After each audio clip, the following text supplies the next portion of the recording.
Okay, so do you want me to walk through the document first? Does that make sense? Let's set the stage a little bit first and just say that to repeat what Holly said at the beginning, because I don't think everyone was here then,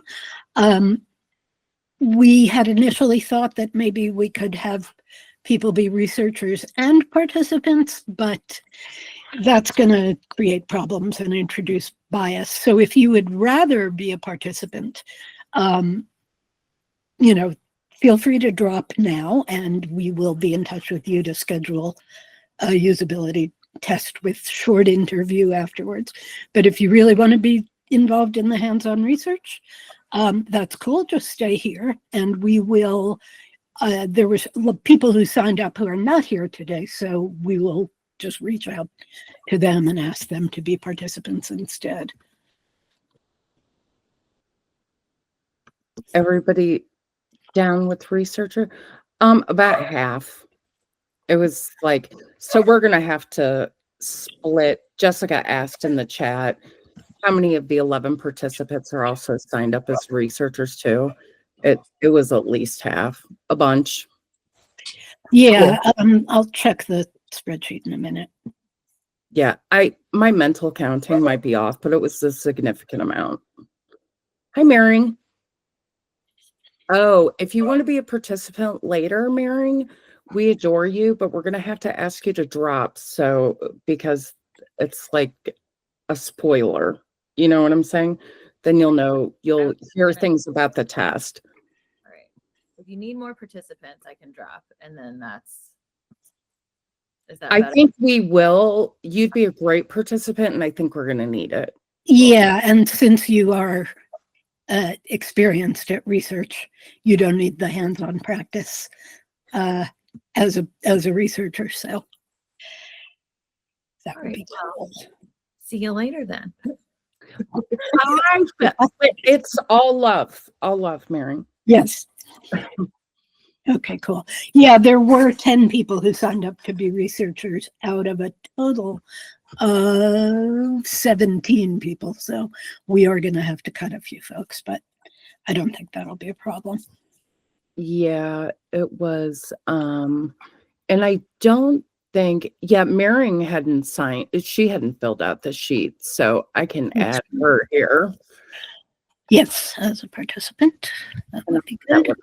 No, she did sign. She did. She's in there. Where is she? If you're looking at the spreadsheet, the response spreadsheet rather than the form, she is line 10.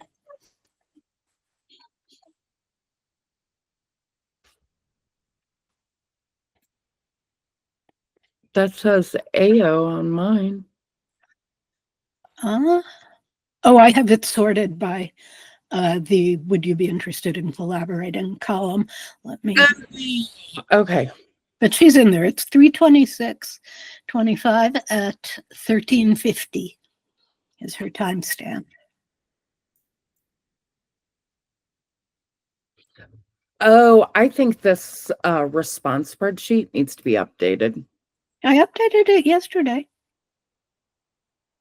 I don't have 3:26 on here.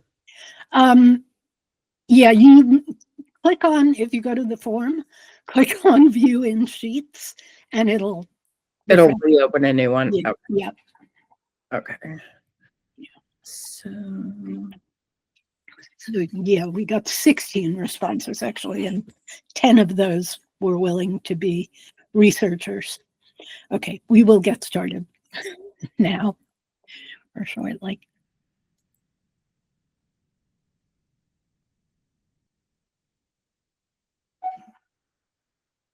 I'm sorry, Amy. I was looking for I thought you were gonna talk while I look for this. I can certainly do that. Okay, that's great, Jessica. She may have dropped already. But Holly has created this magnificent spreadsheet that has everything organized so that we can schedule participants, we can track what each researcher is doing. And we won't leave anyone on their own. Like, we're not going to ask someone who's never done research to do an interview. But I know that some folks here have done research. I just worked with Danita on a project. I know she does great research. As worlds overlap. Yes. But I'm actually really impressed with this tracking document. So I'm always really excited to see how other people manage their research. So Yep, me too. You should see the sort of thematic spreadsheet that Holly shared with me. I imagine we'll get to that too, for actually like detailing the actual research to use for synthesis. It's very impressive. I'm a very, why can't I spell today? A very nerdy spreadsheety researcher. I love spreadsheets. Spreadsheets are everything. They just help my brain stay organized. Although now I'm kind of fond of Dovetail, but you know, when in doubt, go back to the spreadsheet. Almost everybody knows how to use them now, so that's the upside. Does anyone know Nicole McLeaf? I'm assuming that's her name because she put her, I think the system just, it was collecting email addresses as people made entries. Do we have Nicole McLeaf by chance? Anyone happen to know that person? I don't think so. I will put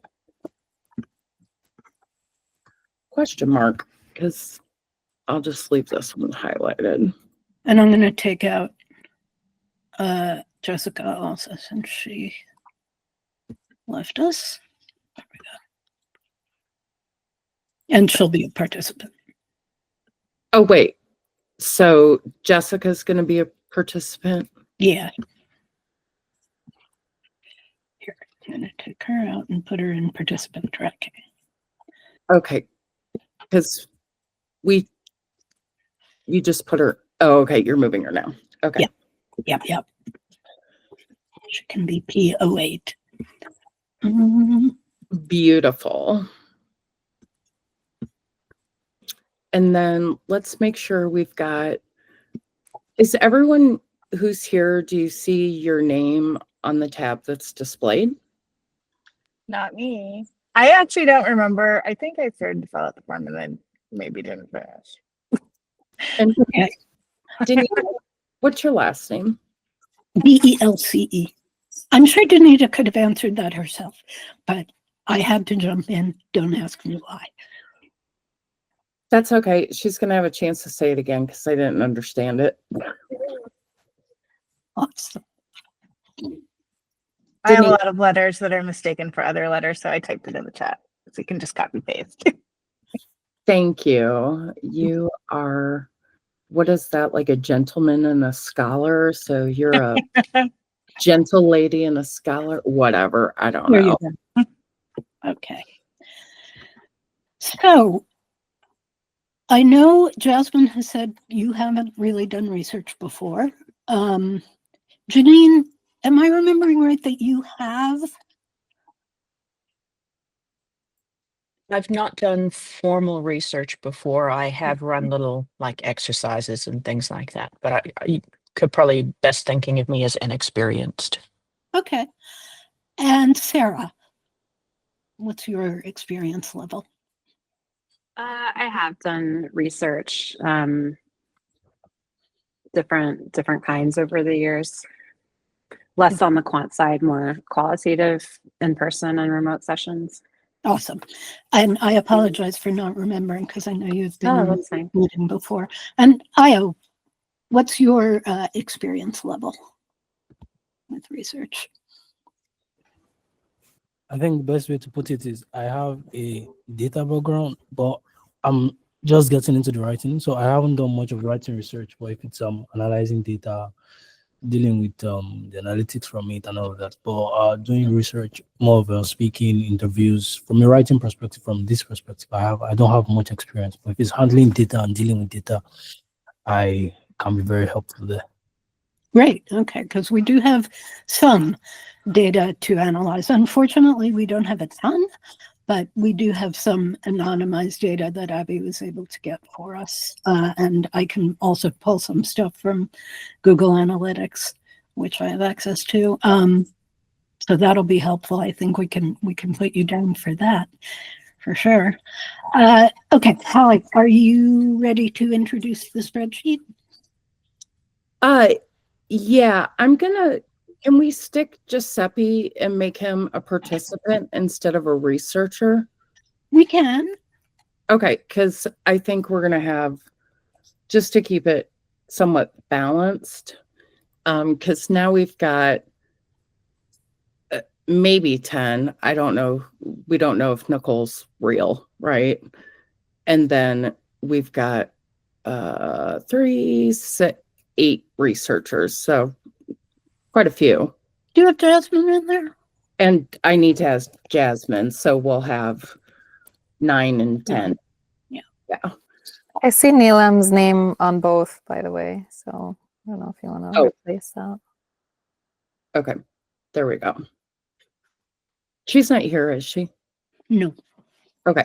So then, I think she might have forgotten because she was in the other Sense Makers meeting. Was she? I got a Yeah, maybe she wasn't. tentative acceptance from her. So yeah, I think she'll be fine either way. She's so easy breezy. But Yeah, she won't care. She's my best friend here in Austin, so she really won't care. Whichever way you put her. like the nicest. So I have a hard time seeing her getting upset. yeah, I don't think she'll be upset. I don't think so. So everyone who's here, you see everyone can access the spreadsheet now. So is there anyone who you don't have your name on here? I see Janine, you put your outside the US. I put this time zones by country just because I knew you were in New Zealand. So we've got this. So you will be so are you plus 12 or plus 13? Plus We 12 are- from Eastern time. So We are plus 13 for you. 13. We are plus 13 at the moment, but we change on Sunday, so you might as well put us down as plus 12. Okay. Okay. And that's Greenwich Mean Time plus 12, which is Mhm. 17 hours ahead of me and 18 for you. Oh, okay. Thank you. Janine's on it, man. She's quick. And is everyone else in the US or is there anyone else who's international? I just want to make sure we're accounting for time zone differences. We will have participants who will be in Europe, basically. Oh yeah, I am in Nigeria. Okay. Which is a little less drastic than New Zealand. Yes. And so Nigeria, UTC +1. So that's 6 hours ahead of me, 7 hours ahead of you. I believe you. I have a time zone disability. Timeanddate.com is the greatest thing ever.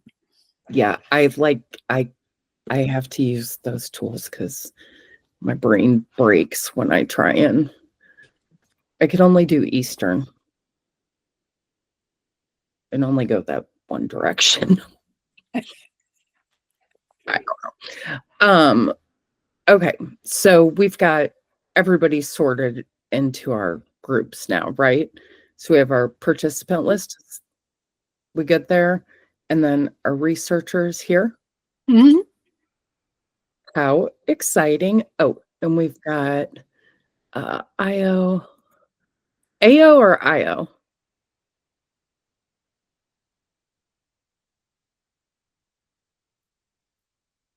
It's- I am. Yeah. IO? Okay. What's the country code for Nigeria? NG, I think. Okay.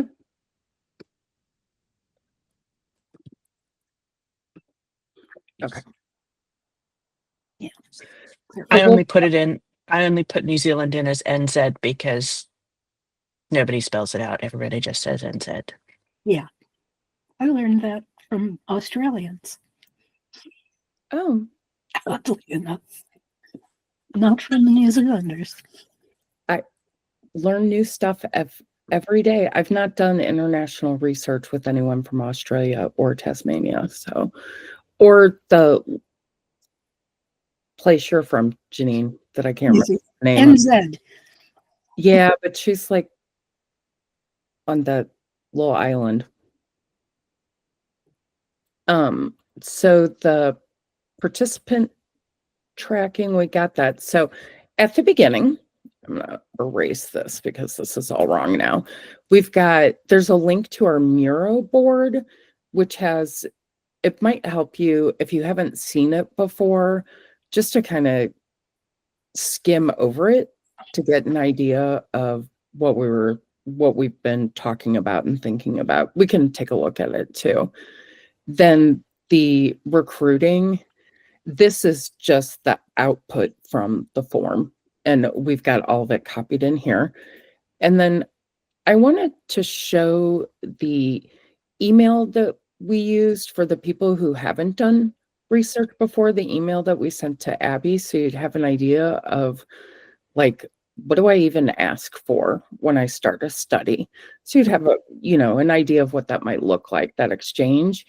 And then we did get a data dump, not necessarily data that's probably going to help us a whole lot, but Amy and I agree, we will take all the data because you just don't know until you're done with the study if it may end up being useful somehow. And it's much, much easier to have it and not need it than need it and try and chase people down. So I'm like, give me all the stuff. I'll take anything you have. Because sometimes you can find out a lot from the analytics, right? Or from other data that people have massaged and sliced and diced that can be meaningful or save time, either one. So I'll show you the email to Abby. If I can, I have too many, share this tab instead. So it just says, hi, Abby, thanks for agreeing to help us out with the data. For safety, can you please remove all PII? So if you're not familiar with PII, if you're working in healthcare, there's also PHI, but that's any personally identifiable information. So physical address, email address, phone numbers, obviously things like social security numbers, usernames, all of that is considered PII. If you're working for somewhere that includes, like in a healthcare system, that's also going to include all of your health data. So that's something that's extremely important. And you want to be, if somebody sends you unscrubbed data, send it back immediately. You don't want to be the one to scrub it. Yeah. I don't anyway. I would rather send it back and say, can you please remove the PII and send me a new document, just because it's a huge legal risk for the company. And it really shouldn't just be transmitted through email or something like that. So then can you please replace the names with M1 to M151? So M for member, I was super creative there. And here's some other stuff that we'd like to get, because it'd be nice to develop a persona. I don't know if we're going to get enough information to develop even lightweight personas. We'll find out. We'll see what we get, what people are comfortable sharing. If we could get our wish list, it would be like age, location, gender, not the binary kind, obviously. And then we had things we'd like to know about the platform. So these things can be really directional with research and help choose the tasks. So pages most visited, I always want to know what's getting the most attention and what's getting the least attention. Because if it's getting the most attention, we want to make sure that it's like solid and working really well and there's no snags. But if it's getting the least attention, why? Is it just that it's not relevant, or does it work poorly? You know, there could be lots of reasons. So it's good if you can to get those metrics. And then things like average time on page, average daily visits, these also help set benchmarks for you. So in subsequent studies, you're able to compare to see, are we improving or are we not improving? Do we have more opportunities or are we getting better? That's how you say not doing as well without saying not doing as well. Things like help topics people are looking up, obviously would give you a pretty good idea of what's broken if we had that data. Then just kind of like when people joined, how often they're visiting the site, total number of meetings that they've gone to, groups and meetings, which ones, and then bugs. So that's another good indicator of where problems might exist is bugs. Some bugs exist and can't be fixed, but it's good to know what those are because that's not something you want to test because you don't want to waste your energy on something you already know is broken and you can't do crap with it. And so just anything she encountered that kind of made her quit. So she already had a bug list and she did do a little bit of number crunching, and she had, I think it was she said she gathered it a few months ago, the average attendance per user, and it's not shifted that much. I did it again for March, and it's just shy of 2 meetings a month for both categories. So it's about the same. I mean, it's not drastically different. And then she does have an anonymized list of cancellations. This is also good for us to know. We may not use it in this study, but we have it. And we might find a reason to use it along the way.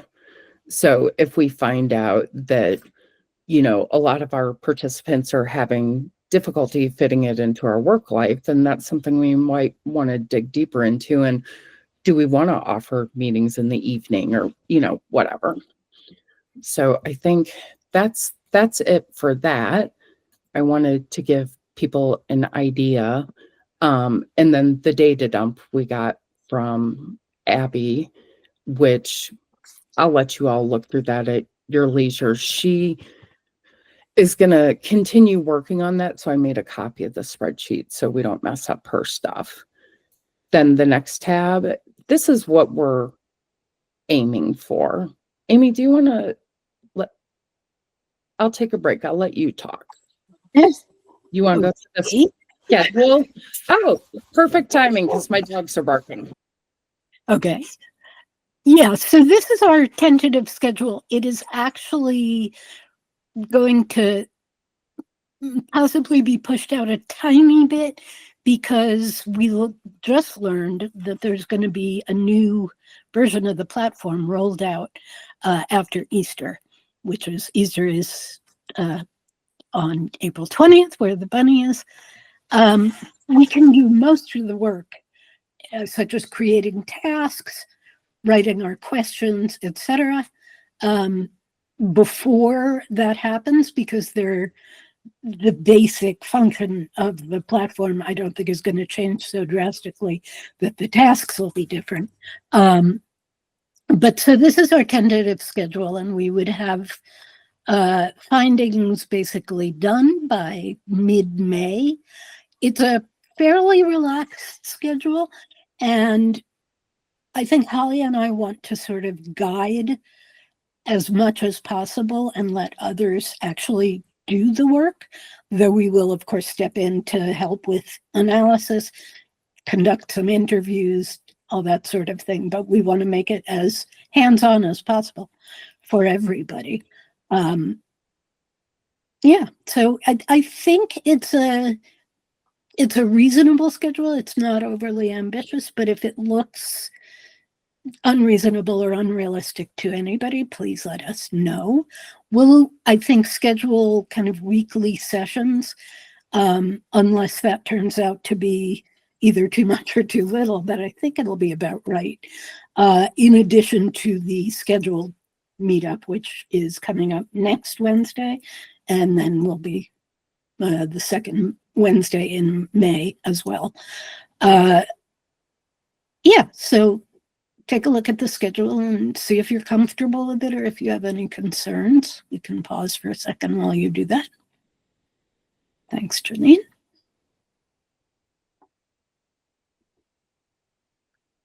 And if there's anything on there that you're like, I don't even know what that is, to say I'm comfortable or not, please feel free to ask. If there's terms you aren't familiar with, no one is going to make fun of you. No. I am the person that asks what words mean all the time. And I have had people laugh, but it's really only because they didn't know either. And they've been sitting there not knowing for God knows how long.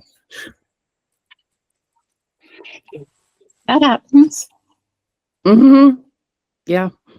When I worked at Ed Jones, I said, excuse me, what does are you saying Alpo, like the dog food? And there was a roar of laughter, and that was correct. They were. They were? What does it stand for? I don't know, some financial product. It was the acronyms, just very poorly named. Yeah. But I was like, is this my crap hearing, or did you really actually name it that? I really did that.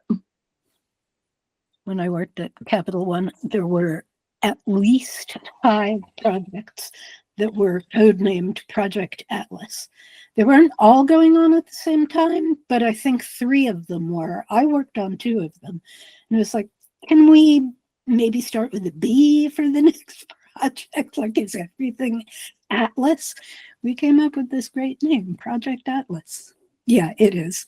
It did, and it was the worst for everybody, I think, not just new people. My pro tip for anyone starting a new job is to ask everyone for their cheat sheets. That's my hot tip, right? Because everybody's got a cheat sheet, and those things are like gold if you're new, because the wiki with definitions or whatever crap it is they put out is never up to date. The other thing I was just thinking about is we do have desktop and mobile. So we probably want to split the testing between the two. I don't know how much use the mobile gets. We might want to adjust that percentage based. We might. I'd like to see what the percentage of desktop versus mobile is. I think I can get that in Google Analytics. Not positive, but I think so. Yeah, I think we can too. I haven't had a chance to look at the analytics, but anytime you have an application that is in multiple places, there are differences. The code is not the exact same code that built the desktop website and the mobile site. And then even beyond that, Android and iOS are not exactly the same. And it's really rough for people who use things like screen readers, because it'll vary from device to another. Sometimes you can really, really tell, and sometimes it's indiscernible. So I think it would be good, once we get that, to identify who has Android, who has iOS, because we'll want to make sure that we pair people with the same operating system, because we can keep the tasks are general enough that we want to do.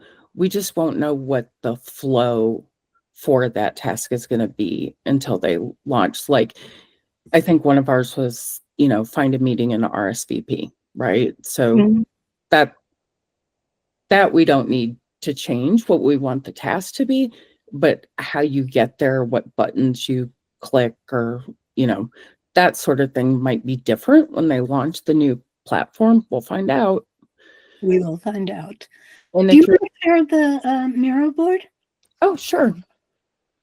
And also there are 4 Kajabi apps in the App Store. Yes. 3, 4. 4. 4. Which one is the correct one? Yeah, that's a good question. The I see- communities one. That's what I thought. Yeah. So we want to make sure that if people are doing mobile testing or poking around, and if you think that you might want to do mobile versus desktop, like, by all means, speak up. We're all about getting people the experience they'd like to have. Yep. Open Miro and Meet. Loading Miro.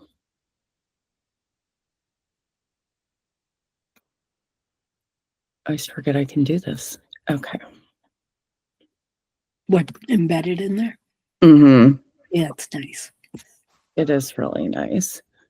Yeah, so we have for our tasks, choose meetings to attend, find discussions about a topic. Oh, these were things we were thinking about. Whoops. Now what have I done? I clicked too many. Some people can't watch. Oh, share the screen. Allow. You guys, if I'm flapping my gums and you can't see anything, please stop me. Because I sometimes miss. And I hide the collaborator's cursor because on-screen motion gives me vertigo. So I won't know that you're here. So this is, I think, where we left off. So we can check off our email request to Abby and our request for metrics. We've got all that stuff. Is anybody here a Google Analytics whiz?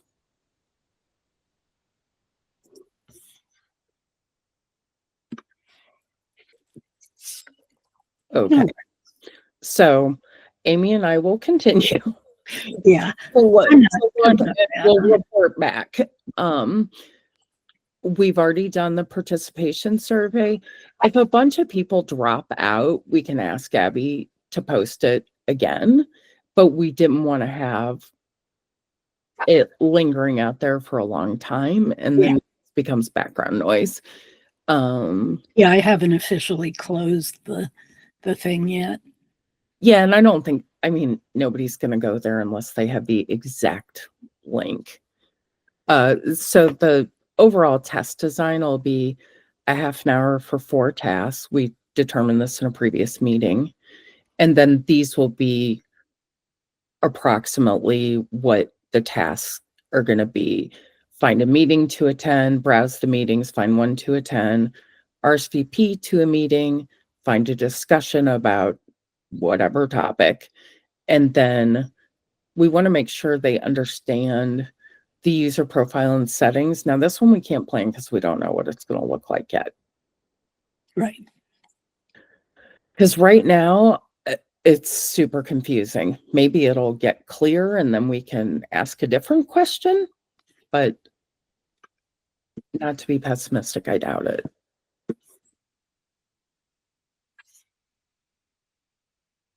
Yeah, I'm afraid I have to agree with that. After many years in software development,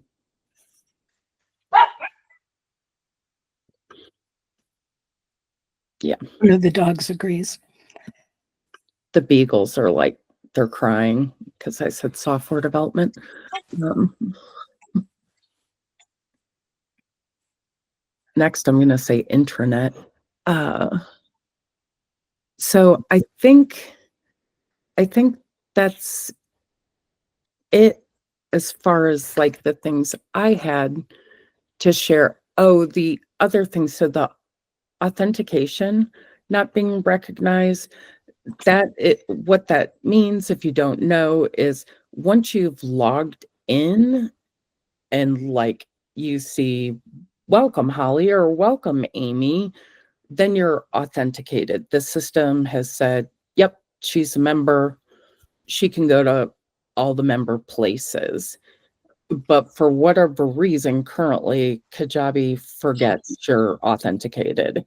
And then you can't get into, if you navigate to certain places, then you have to go log in again, or it looks like you're logged out when you're not. It's just really confusing.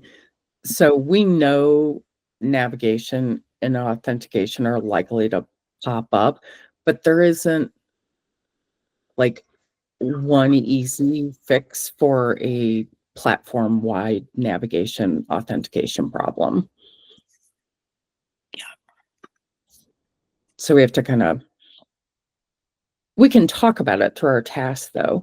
And we were thinking, for the folks who haven't had the opportunity to put together a research report and report out, that we can hand everything over to Abby and just give it to her. Or we can ask her to be the real stakeholder she actually is and present our findings to her, which I think if you're interested in research is definitely my opinion, the way to go. Because being a researcher is 50% of your job is to present your findings. You do a lot of presentations when you're a researcher, in my experience. So that's and I'm confident Abby be happy to give us audience. So I think now that we have the group together, the next big task, since we have our basic questions and our tasks, will be to start actually working on the script. My cat just tried to jump in my lap and her claws got stuck in my leg. So if there was swearing, I apologize. So I think it might be helpful for us to look at an actual research plan. And I think Holly and I probably both have tons of examples of that. Yeah, I have a moderator guide I just pulled up. Should we do that one first since I have it handy? Yeah, I often do a kind of combined plan and guide where the plan kind of also restates the goal of the research. So maybe we'll work on something like that. I was gonna see,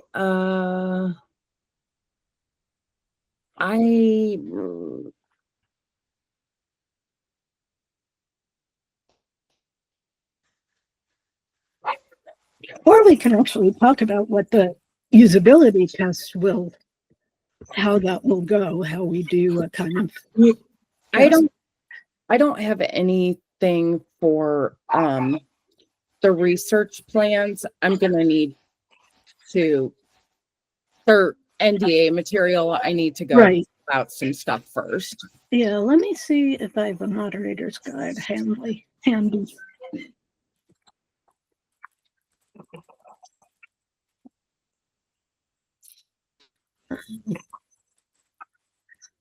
Sorry, everyone. Yes. Wow, I had to get the last bark in. Okay, we can work on that lately, but let's talk a little bit about what a usability test, how we sort of frame the tasks themselves. So the key, I mean, the tasks themselves are pretty obvious. You'd say, okay, for your first task, I'd like you to choose a meeting or meetings to attend, and then you watch them as they do it, in addition to recording the screen. If you're able to, we'll work on that. I think we have recording capability in Google Meet. You watch them, you listen to them, and you time them. Because we're going to do this more or less as formal usability. And then we will note down in our magic spreadsheet that we'll share later on, those things. We'll note how long it took them. We don't have a benchmark for how long it should take, but these tasks are pretty quick. And we are interested in seeing how difficult it is to navigate to them and how difficult it is to, easy or difficult, I should say, because it may be very easy, to navigate to them and to execute them. So get an idea if we kind of take an average from our own poking around, right? Like if it takes us about a minute, then, you know, we have an idea that it's probably going to take the average user about the same, but there's always going to be somebody who's faster and somebody who struggles. And we do have data on from the form on how frequently people visit. So we can look at participants who are frequent visitors and participants who are less frequent visitors, see how those compare. Because one thing obviously you want in usability is for it to be memorable, that is memorizable or rememberable, which is not a word. So that's what we're looking for. We're looking for time on task. We're looking for successful completion of task and just general commentary that they may have along the way, pain points that come up. If someone fails to complete a task, and I'm saying this on the assumption that some people have truly never been part of a usability test. I don't know if that's true of you all, but just in case. The trickiest thing about it is not correcting them or guiding them. I had the hardest time with that when I first started doing usability. It's like, over there. No, just to the left. Sit on your hands if you need to. Yeah. Nobody knows but you. It is, especially if you're here, you're probably a helper by nature. So initially, it's going to be very uncomfortable to not help when someone's starting to get stressed or they back themselves into a corner. And depending on what you're testing, maybe the test criteria is you can give them one hint and they'll still pass, right? So it just depends on, for us, I think we're just going to do a straight pass fail. Like they can either do it or they can't. But there are variations of test criteria depending on the complexity. We're just going to keep it easy. And I will share the link to this. This is Steve Krug, who is like, you know, legendary in the UX world.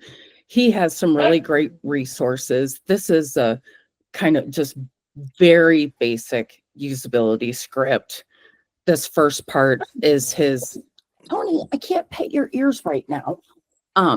This is just the introduction, and then you get into, so, and I'll show you one of my moderator guides so you can see. Wolfie's hush. Mm-hmm. I think we're going to have to change the name of our meetup to Making Sense of Research, Cats, and Dogs.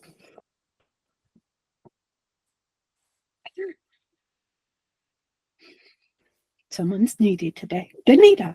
Oh, I was just going to say, when I've worked with less technological people, like for example, when I did research with retirees, I gave them until they were double the outside number of how long it took to take a task to do a task, and once they were super frustrated before I told them how to get out of it, because you also don't Yes. want your user to get extremely frustrated, and when you still have more tasks to test them with. So That is true, and it's definitely acceptable. You know, don't let them spin forever. If they just can't find it, say, okay, that's fine. Let's move on to the next task. Yeah. And when the test is over, you can show them where stuff was. I do a lot of inclusive research. So that's people who have disabilities and they're using assistive technology. And pretty much every site, mobile or desktop we test is broken. So I have to help them pretty much every single time do every single task, you know, so context is everything. This next, does anyone want a husky and maybe a couple of beagles? He's real cute when he's not barking. So in the script, one thing that I think is always really important to let Wolfgang, you're going up for adoption. Yeah. I'm gonna try and let them outside. Be back. Okay. Do you want to? I'll I'll share talk. in the chat, and then you can talk through this. I know Yeah, you're familiar. I will talk. You practice not helping your mother. That's brilliant. I tried that with my dad. It didn't work. He just gets impatient. My mom was pretty good at figuring it out herself, though. So the key thing to stress before you start the test is in here, in this paragraph. The first thing I want to make clear right away is that we're testing the site, not you. And you sometimes need to say that a few times throughout the test, because people really do feel stupid if they can't find something or finish something. Now, with the SenseMaker Club audience, you know, we're obviously going to get a higher level of sophistication, but still, it doesn't hurt to emphasize that we're not testing them. There are no wrong answers. People I worked with at Capital One used to say there are no right or wrong answers. And I just thought that was a terrible way to frame it. Everything is the right answer. There are no wrong answers. And that's true. We want wrong answers. We want mistakes. If everybody that we test turns out to breeze through all of the tasks, that's very informative. But it's better if some of them don't, because then we learn more. We don't necessarily, since based on discussions we've had in the meetup, nobody seems to think that Kajabi is a perfect platform. We don't want to come out and say nobody had any problems with anything, because that would probably suggest that they're not being entirely forthcoming with us. And some people, there are definitely people who do not want to say anything that might even be possibly considered a disparaging word. And you can tell when it's someone like that, because they'll be like, oh, well, the user interface is really nice and I really like all the colors, and they're glossing over these like obvious glaring defects. And that's when you want to kind of remind them, like, I didn't design this. You're not going to hurt my feelings at all. And please be brutally honest. Brutally. And I've had to not call people back before because they just couldn't tell the truth. They're so insanely polite. If you use third-party platforms to do testing, like usertesting.com, you sometimes run into what I call professional testers who just do it because they want the $10 or whatever they get paid. It's more than that if they do a live interview, but for the unmoderated tests, I think they get $10. And they log on and they just start telling you everything. They don't read the instructions. They don't read the questions. They just start telling you everything, what they think about how everything looks. And it's very frustrating to get that because it's not useful information. It's just a waste of your time. The other thing to keep in mind about the script, the moderator's guide, is that it is better not to stick to it word for word. You know, put some personality into it, ask the question the way you'd ask it, keep it as natural as possible. And that's especially true with the usability test portion. You can be, you know, pretty literal. But once you get into the follow-up questions, you want to make it as kind of natural sounding as possible. And that takes some practice. But you also want to follow their lead to a certain extent. You don't want to go way off on a tangent, but if they start talking about something that's not exactly an answer to your question, you know, keep it going. Ask them to tell you more. Holly and I were talking about this yesterday, the 5 magic words of the user researcher. Tell me more about that.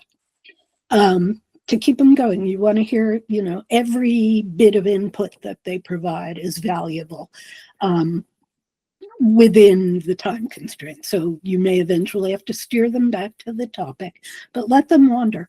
That's how you get some of the most interesting information. And I think our follow-up questions are pretty straightforward too. So there probably won't be a lot of sort of improvisation, but you know, still let it go where it goes. I pulled a moderator guide because I realized this was kind of drifting off. This was a really informal guide I threw together. It doesn't have all of the introductory script on there, but it might be a little easier to look at because it's just kind of got the basic parts. So typically it's all about rapport building and consent for like the first 10 minutes. You read through all the stuff you need to read through. You want to make sure that before you do any testing, before you ask for any feedback, that you secure their consent on the recording. So typically what I do is I will ask for their consent and I'll say, when we start recording, I'm going to ask you again, just so they know. And so it's documented that they have agreed to be recorded. I always let people know you can end the session anytime for any reason. No questions asked. Just let me know you want to stop. I've never had anyone stop, but I would, you know, I do testing with people like this one. This is a guide for mental health stuff. You know, sometimes I'm talking to people about really sensitive stuff. So if it gets too uncomfortable, they're welcome to leave. Nobody should ever feel forced to do research. And even though we don't have like the IRB for human research, I think we still want to embrace the ethics that underpin any sort of human research and be very respectful of people and make sure that we secure their consent. Legally speaking, depending on where you are, like I live in Missouri and it's a 2-party recording state. You may not record anyone without their permission, full stop, for any reason, even if they're harassing you. So you have to be like super duper careful. So that's why I do it that way. Now with our members, I'm not as worried about it, but just going forward, so you know, since this is also about learning how to do research, that is a really critical step you do not want to skip. And then usually the warm-up, his questions were a little weird to me. I try to usually have it be kind of in the same neighborhood as the study, but not so on the nose, you know, or I'll have it be just like, can you tell me a little bit about you, what you like to do? Like, no pressure. Let them pick what they want to talk about. I try not to hone in on anything exactly because I don't know what might make them uncomfortable, Right. you know? So, I ask stuff like, are you doing anything fun this weekend, or do you have any travel coming up? Things that are pretty neutral. You know, if it's an in-person one, I'll ask them how they got here today to the wherever we're testing. cultural context means a lot. If you ever do international research in East Asia, it's extremely formal, and all of the questions we just asked would be considered too informal and prying. The only things that would be appropriate would be things like,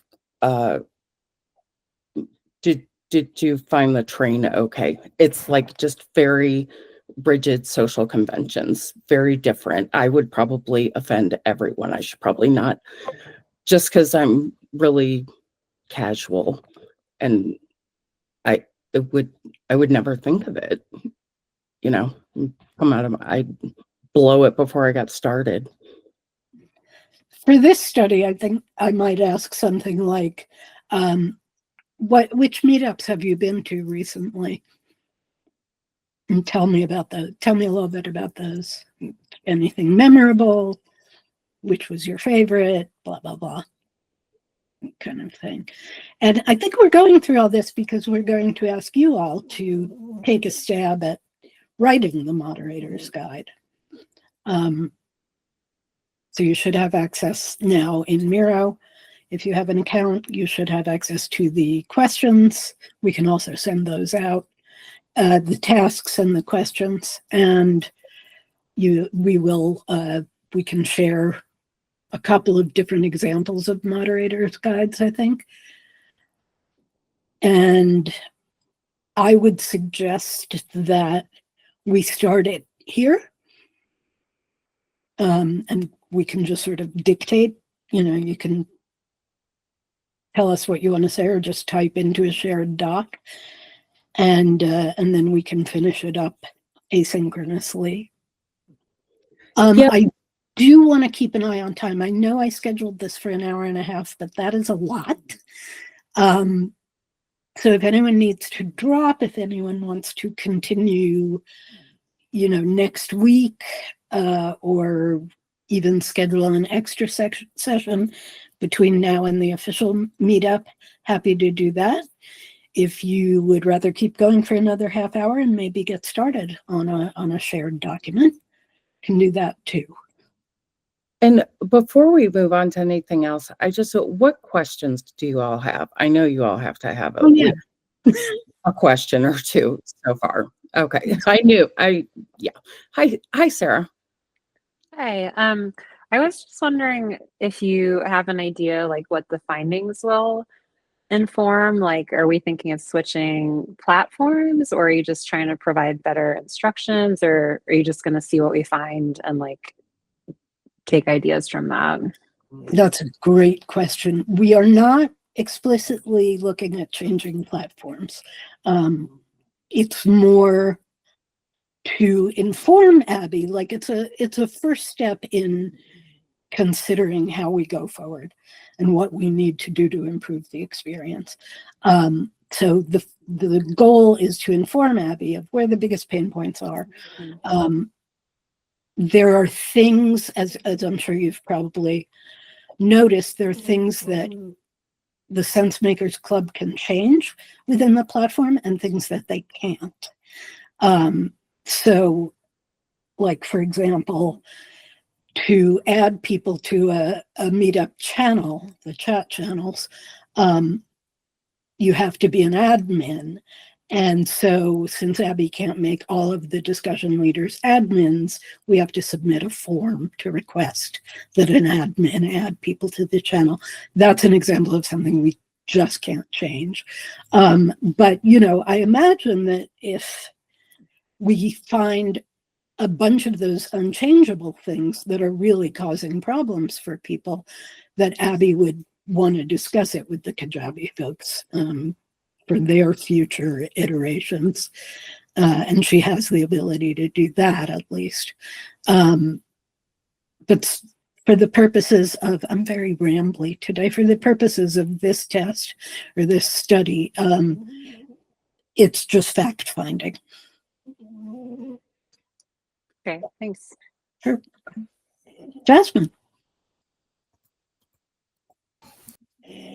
I just wanted like a grand overview of the process. So there's there's defining the script, and then there's the usability testing right after, and then Yep. like and then what, and then what, and then like I just want to know like just from Do we want to go back to the spreadsheet? Thank you. So all of this we'll do sort of rounds of review as we go through it, but the next big milestone after we have the moderator's guide finalized will be to start scheduling people and conducting the interviews. Well, and before we do that, we'll test the test. Right. So we will probably just practice with each other. And so anytime you do a usability test, you want to have a couple people run through it, because sometimes there's like weird snags you're just not expecting. Software be software. So sometimes like Qualtrics is moody, Maze is moody. Like I've never used a platform that isn't moody in some way. Please always test first.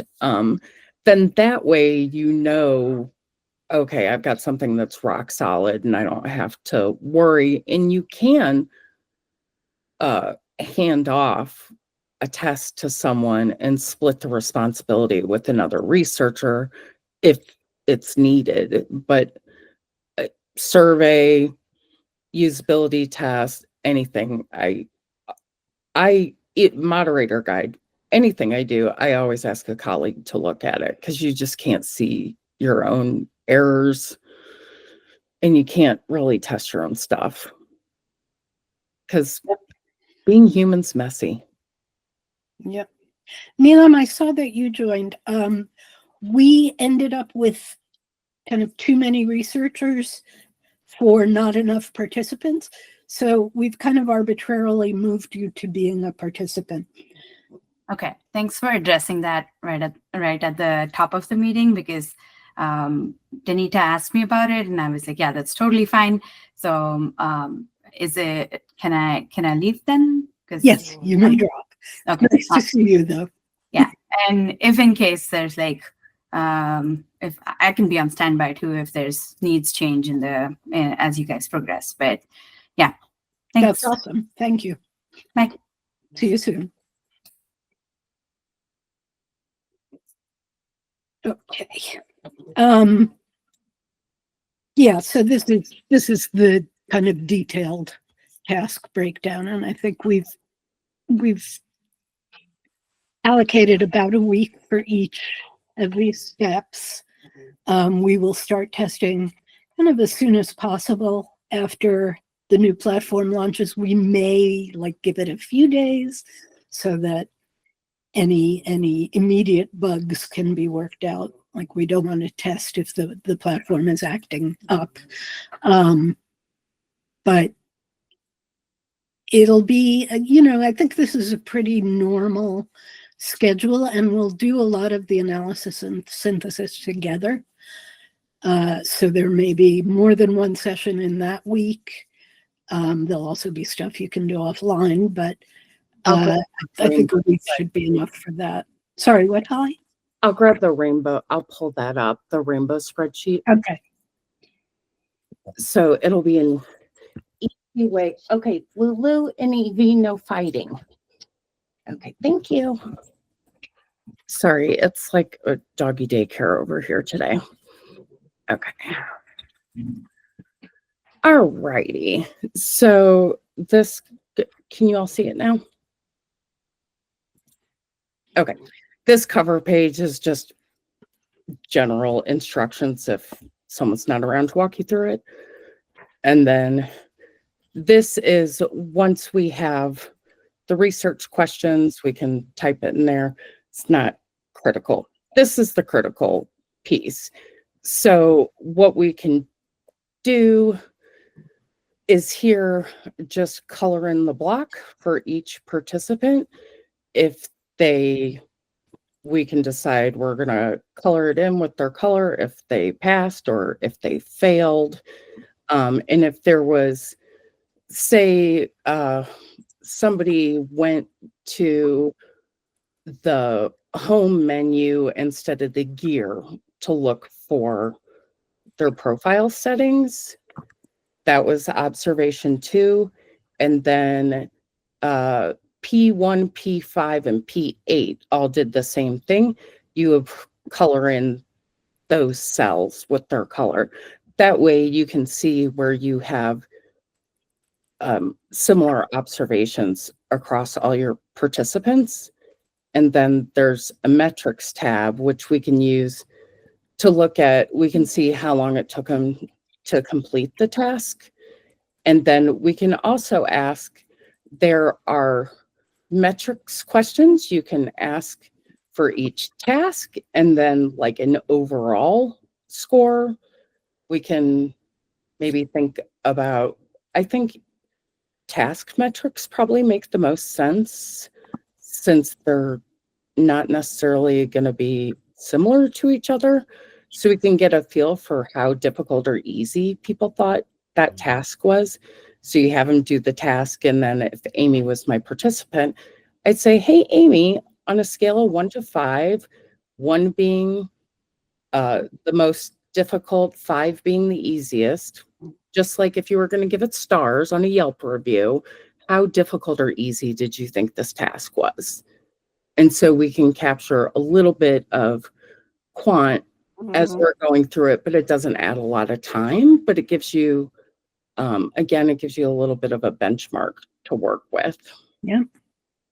And then this is just more, these things are like use them or don't, not a big deal. Can you had your hand up?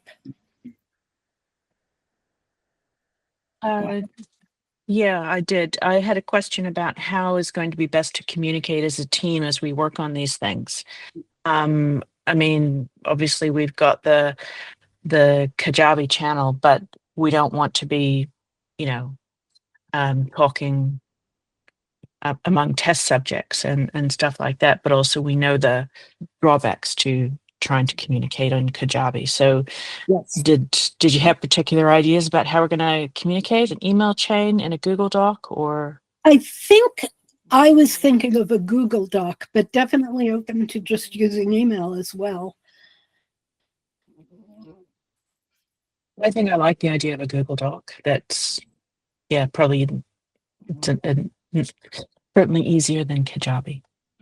We can create a doc that's like discussion notes and use it the way, you know, respond in line in the document. I think that could work pretty well. Yeah, I think that would be nice too, because then people can hop in and out. They can add images or whatever if people need to. It's a little more flexible than trying to deal with a platform, and you can go on any time of day or night and it doesn't matter. I always feel nervous about emailing people at weird times. I'm like, I really hope they have all their stuff silenced because it's 2 a.m. and I have insomnia, so I'm working. Yeah. Okay. What other questions do you guys have?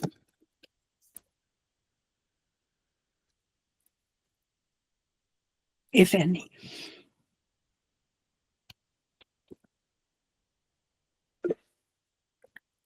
I Sorry, I had no idea what happened to my internet. It got cut off for a bit. But I wanted to ask if there's going to be any pairing up going on for interviews. would like to do that, yes. I'd like to have at a minimum, one person running the test and one kind of observing and taking notes. Even though we'll be recording, I find note taking valuable. Someone can also be filling in the spreadsheet while you're doing the interview. And you can trade off, like one person can do the usability tasks and the other can do the interviewing, or we can leave that up to the pairs. But ideally, I'd like to have two people on each interview. Holly, what do you think about that? Anybody? Yeah, I think it, if we can pair up, all these dogs are going up for adoption. If we can pair, ideally we'd have an experienced person, an inexperienced person, but Amy and I are around. If that doesn't work out, we're not going to leave anybody in the lurch. And, between now and then, we'll make sure we have all of the supporting documentation. I know I have a short video of a usability test, just so if you've not seen one before, it's not mine. It's like something someone published on the web, just so you can see what it looks like. It's really pretty much what it sounds like, though. Like, it really is not, it's not going to be a surprise if you heard what we talked about today. It should look about like that. Yeah. And I just made our SenseMaker notes doc, and I will put that on the first tab of our big spreadsheet that it looks like quite a few of you are in there now. That's got our study schedule and all that stuff. It'll be the very first, the link will be in cell B1 in like 2 minutes. Awesome. Well, I don't want to overextend everybody today. Let us plan to maybe Holly and I can put in some boilerplate stuff to get the moderator's guide started. And then when that's in, we will let everybody know in the discussion notes, and you can start contributing to the script. How does that sound? That sounds good to me. Yep, sounds good. Awesome. Okay. So any other questions? Because I get super excited. I'm a research nerd. When I know data collection is happening, testing's happening, I'm ready. I got my popcorn bucket. Like, I am stoked. I can't wait. I'm like, I can't wait. Let me add it. Let me see what's it. Because humans are surprising. Sometimes I'll be like, I swear, this is going to be a dumpster fire. Just you wait. And then it's something totally different. I never give real predictions. I'm like, I feel like it might be this, but people are full of surprises. We're going to find out. That's why we test. Yeah, people are so interesting, and even sophisticated users like the ones that we're going to be dealing with are just, they're all so different. Mm-hmm. And fascinating in their own ways. I love it too. I geek out over like what I'm going to learn and what I'm going to hear completely, because it's fun. People are fascinating. Whenever I'm asked like what I like about user research or why I'm a user researcher, people are fascinating. They're so different. And so, unlike the way that you work, I worked on a platform for investor relations officers that was old and creaky, and we were rebuilding it from scratch. But the workarounds that people had created to work with this awful platform were amazing. I would just watch them and be dazzled, because it was stuff that I would never have thought of in a million years. And that's what's cool about research. So we will see what we'll find. I'm a little skeptical that this audience will be as unexpected as a complete layperson audience, but Somebody still, must love Kajabi.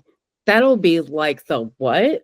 that would be the big surprise. Everyone practice your poker face. Yes. The other, Anyone that's the other says, thing. Practice your poker face between now and then, because whatever they say, you're going to be like, thank you. yeah. Cool. Thanks for that feedback. Doesn't matter what they said. Thanks for the feedback.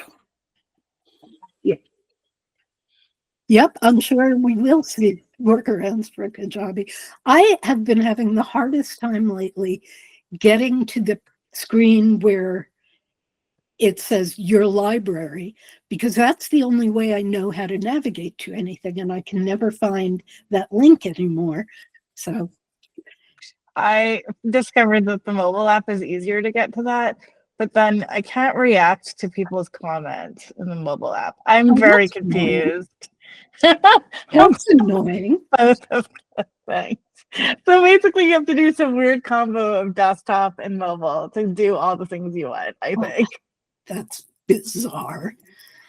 Yeah, I've been using the desktop browser simply because it's just easier to get to messages and chats and things and able to react to them. And then I'm never sure, how can I react? It's really, it's not good. And then I had my whole January where I couldn't get into Fence Makers, period, the end. That has happened to a couple people, I think. Yeah. It's, it's great that it's like, cost-wise, that it's manageable for a small group like Fence Makers, but that comes at a price, of course. So Yeah. Oh, well, it'll be interesting to see what people's experiences are. very interesting. And yes, I can't. poker face. Oh, that's interesting. You can't even say that because that can be read so many ways. Thank you. I try not to say things are interesting. I try to just say, to acknowledge without comments. It's like, oh, yeah, or gotcha. I have listened to myself. Really hard. Gotcha. If you say, gotcha. That's good. That's it's not the end of the world. Like it's, human.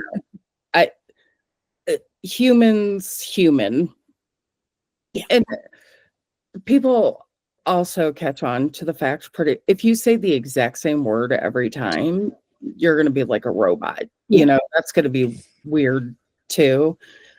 I tend to say, thanks for that feedback, or okay, great, let's move on to the next thing. Just try and be as neutral as possible. But I mean, if something's a total shit show, it's hard not to let a little leak through. Definitely. Yeah. I think I shared this in the last monthly meetup, but a trick I learned from Indy Young is to repeat, not to paraphrase what they're saying, but to actually repeat back part of their sentence, so that it sounds like you're listening, but you're not necessarily agreeing with them. You're just repeating what they said. And that can be very effective. It takes a little practice. But we'll model a test or two beforehand also. So Amy, you were saying that it's helpful if you repeat back exactly what they said? Yes. Yeah, but only part of it. Like, you don't spit back the entire sentence. For what I just said, you might say the entire sentence. Yeah, and I do repeat things back to people, especially in like the more conversational part, not in the usability test part. I'll say, I just want to make sure I got this right. So feel free to correct me if anything I say is not exactly what you meant. I want to make sure that I get exactly your thoughts on That's a different technique, but I do that too. Yeah. So what I'm hearing you say is, and then you're sure. it's nice to get the clarification. Mhm. So hopefully you guys are excited. Or at least, slightly. Yeah, I'm excited. optimistic. I'm excited. Yeah. Good. This will be more. I just fun have in once my we head this actually series get of, going. sorry, Go ahead. I was going to say I have in my head this series of errands that I need to run to help my mother out with something this morning. But yeah, no, I'm really excited about this and looking forward to it. Awesome. I know Mm. Abby's thrilled. Yes. Sincerely. Whatever we get. I'm She's- excited about the two-part like selfishness part of the study of the like doing research to kind of help ourselves, really. Yeah. Yeah. Yeah. Yeah. This will benefit all of us. It's true. Yeah, we will It's a cool project. Yeah. Mhm. benefit from the spoils of the fruit of our labor. Yep. Mm. We hope. Yeah. Awesome. Well, thank you all for your time today. It was a lot of time and a lot of listening. And we appreciate that. And we will, if you can make it to Wednesday's meetup, please do, but we'll also be in touch offline. And Thank you. Thank you very much. we'll put this link to this doc maybe in our chat or something, just in case people Put can't. it in, yeah, that's a good idea. But yeah. maybe bookmark it or something. Something, yeah. Mm. We'll figure it out. I'm not trying to tell you what to do, but bookmark it. I saved the links to the documents you posted in the chat. So I've got a Fantastic. note on my phone with all the info. So, Perfect. Well, okay. thank you all so much. And Io, thank you. Good to see your little avatar. Thanks for phoning in. You guys are from the farthest away. Yeah. Here. Yep. Yeah. And Yep. definitely Thank appreciate you. that. Looking forward to it. Awesome. Yep. Thanks. Okay. We'll talk soon. See you later. Bye. Bye.